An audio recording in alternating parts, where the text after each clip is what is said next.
three things. One is a quick look about technology in slums. It's about 3 years dated. I did it in 2009-10, but there are some lessons we can learn. This was a slum in Mumbai. So this is just about how, what is the kinds of technologies that exist, and what is the business model. Who are doing businesses with technology. Then I'll move on to mobile internet, which I studied which I was researching in Hyderabad. Then I'll move on to talking about Facebook. As an anthropologist, I was interested in how they were forging things to happen because they didn't even have an existence, right? They were non-citizens. Slums didn't have a citizenship, right? So for me, forging things, forging infrastructure, forging digital media, all that became important, right? So I was concentrating on those things, words like interdependence, non-formal economic relationships, information flows, all these became important.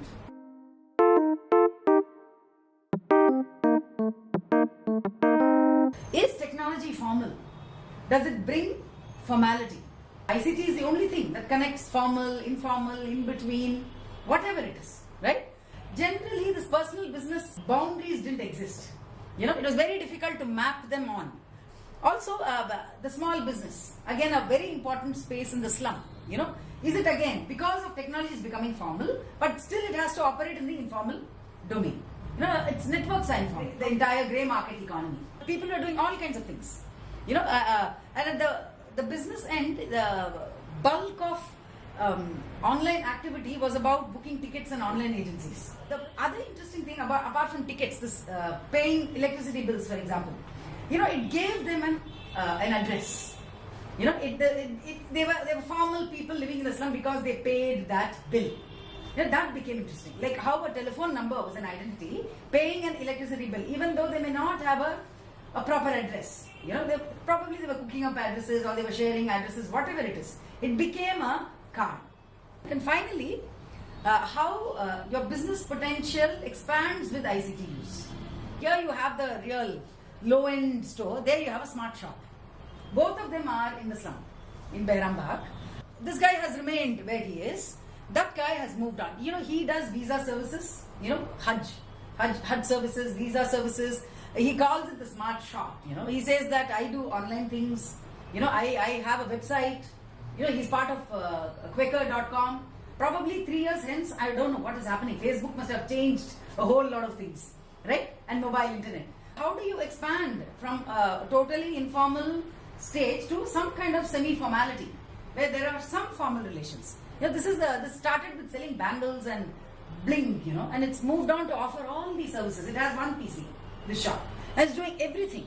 And how does it build capital? How does it get humans? How does it learn skills?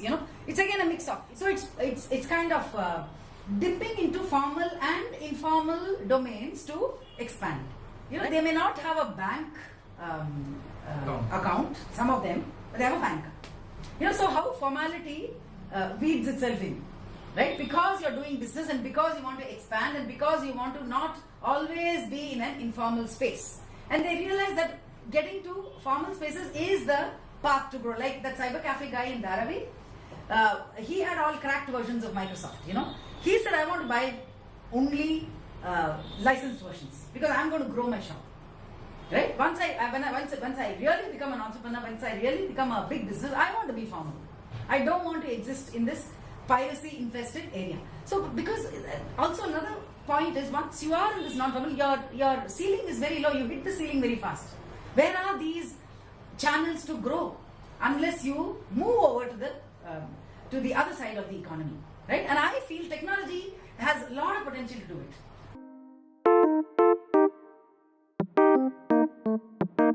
I wanted to concentrate on teenage youth, because I felt that they were the gatekeepers of technology. They are the ones who let technology into the community through use and understanding it.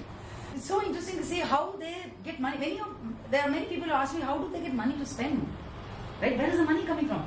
On an average, people spend 100 rupees on internet, buying internet per month.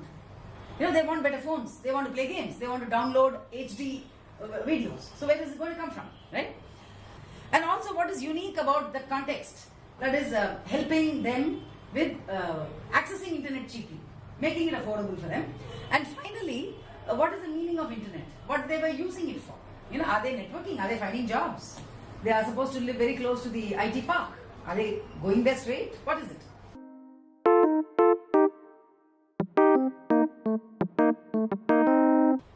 The market was filled with deals. You have to choose. Actually, that is itself a knowledge system. How you deal with deals, internet deals. Every day there was a deal coming out from the 12 or 15 telecom service providers we have in India. Now you can realize the mind-boggling variety. How did the market become like this? It's a market on demand. It's a buyer's market. Each for himself or herself. You can buy what you can. Internet is something that can be purchased as a material, right? As a sachet. That has been the game changer of bringing internet to anybody. Look at this guy. He has 4 SIM cards, right? So each SIM card is for one thing. One SIM card is just to tease friends. This is a guy in Hafispet.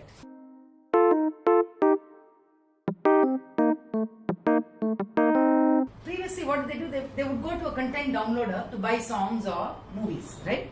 There are people who still can't do it themselves. Here, this mobile internet has come and disrupted all this. All these guys are downloading what they want, when they want, at their own sweet will. So the whole business of downloading content is going to change sooner or later. Probably they're paying more than they would, but what it affords them? It affords independence. It affords some kind of doing. You do it yourself. Pride in doing that, right? So these guys get their Salman Khan movies on Friday, and the HD version will come soon. So this is what drove them to make mobile internet a part of their lives, and this was a part of their life because entertainment was so important. Getting those videos, those trailers, those movies was very important.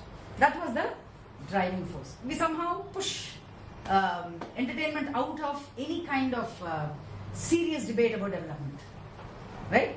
Development is only when you can transfer microcredit to a mobile phone. When you transfer a ringtone to a mobile phone, it's not development. That kind of a mindset, right? And that becomes problematic for anthropologists, especially anthropologists, because we don't separate realms of life, right? We have to understand a context in all its nitty-gritty, in the way a context comes to life, where entertainment becomes so important, right? The Saas Bahu serials are so important in the life of certain women, right? So we cannot wish it away. Because of entertainment, you are adopting technologies, right? And because you wanted to learn, listen to music and watch a superhero, right? You were pushed to match technologies with your affordances. And in fact, we had burqa-clad girls going and learning computers. So that became an interesting enablement. When things happen within the slum, there are certain affordances. I believe that entertainment is as much a part of life, and it is going to develop personality. Even forget that they are learning skills. They are getting to understand internet only through this.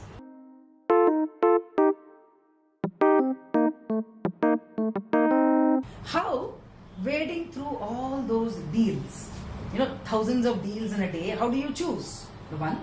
And even before choosing your internet deals, how do you choose your phone? And there is this huge rotating handset market, right? So you pick the phone where internet, you can use the internet optimally, but that's not all. You have to also know which is the right player to play your multimedia, which is the player you have to download if you want to watch HD, and there are so many games out there. Which is the player, which phone can customize this game, right? So you constantly have to upgrade your skills, upgrade your knowledge, so that you can make the most out of what you have.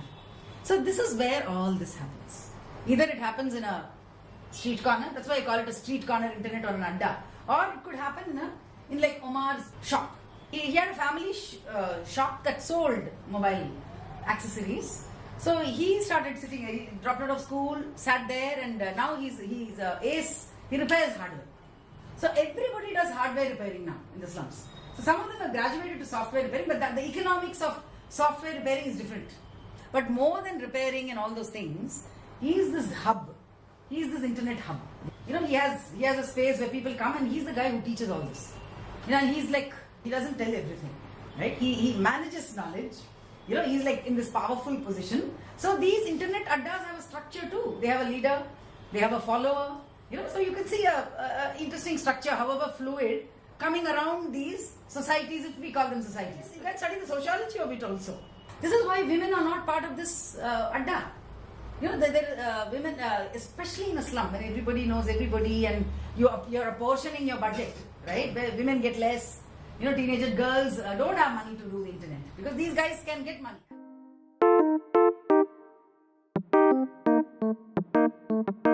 Slum is also not a homogeneous space, right? It's not a homogeneous space. It has a variety of people, you know, culturally different, religiously different, and also the way they consume things. You know, even the way their homes look. You know, so lifestyles are different. We can't think of a slum as this mass inhabited by people who look like each other, or behave like each other, or live like each other. But what comes together is the community. They all are in Hafiz Pet. They all share the funny, non-formal status which the slum has. Right? There's no electricity and water in that place because it's a slum, and there can be no formal infrastructural supply. The status of the slum and the community brings them together. That is why I looked at these boys as a community, though there are internal differentiation. You know, so but when they function as a community, the skills get messed up. Right? There's a lot of pooling going on. There's a lot of sharing going on. So internet expertise grows. It is not hampered because of these internal divisions. If you put together a diverse group of people who share something, a certain skill level, a certain skill set is going to come out of it. Right? If you are going to look at internet and how you are using it and how you are learning it. Right? So as a community, there's a lot of capital.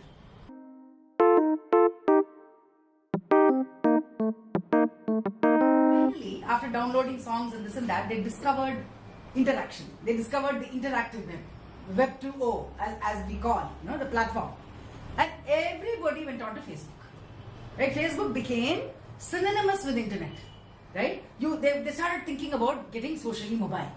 You know, some channel was here for me to move from this state in life to that state in life. However you want to define it. Right? This is what they did. This is what in order of importance. It's not different for kids in other economic groups to do friend unknown women, right? But the meaning changes here. You know, why they do it, for what they do it, how they do it, all that become very interesting questions. If you look at their friends, girls, these girls are educated, they live in cities, they wear a certain kind of, they type in English, you know, so they are expressing something else by friending these girls. One of the guys, he friended a girl who gave his number, they chatted and they met. You know, this is a girl who was a graduate. She was working in an office, right? You can see, you know, clearly an upper economic group than this guy, right? After that, they haven't met. Probably reality caught up or whatever happened. I didn't pursue. So things happen. So if it happens to one guy, it's going to spread. You know, people think that, oh, there is this chance of meeting this girl who is better than us. In the Indian context, you know, hypogamy is an unwritten law. You know, girls don't marry or romance down, right? It's always, the girls have to move up. You know, so that those principles are so tough to overcome, and they're doing like this on Facebook. Then there was another question in an audience asking me, why are the girls chatting with them? Why should these upper class girls who are above them chat with these low lives? You know, that kind of thing. Yeah. You know, suggestion. But that is the point now. But if you look at it from the girl's perspective, it is liberation. Right? And internet allows them to do it. So it is fun, no? It's an adventure.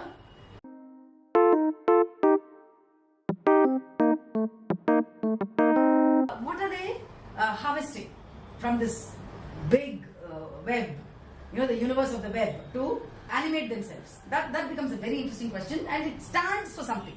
You know, they are saying something there, right? So they're sketching a certain user profile. What goes into it is very interesting. You know, they take several aspects of global culture, anime sometimes, hip hop, and finally this global hook. You know, which other channel can you imagine, even begin to imagine, slum kids getting a hook on to the global community? Here there's extreme, acute marginality, right? So it's playing out in all these very weird ways, like slicing wrists and, you know, blood and, you know, any kind of imagery that feeds into this aspiration is great. You know, and how it also douches frustration. You know, so it's okay if these images are extreme. You know, the hook to their context you could interpret these images. Idealizing romance is itself, it's an escape, right? Where you're freer online. It's as real as it can get, Where there's a confused kid, but his position in that slum, his location in society gets the better of him. However liberated he wants to be through political philosophy, through political ideology. How internet opened our spaces. Very similarly, it has opened all the spaces for them. See, already people are talking about Al Jazeera. Already kids are talking about Marx. They are posting about female infanticide. So this is a space. We don't know how it's going to play out. This will lead to something else. This is only the beginning. Right? How long are they going to do this? Right? They're going to move on. But I'm capturing a moment.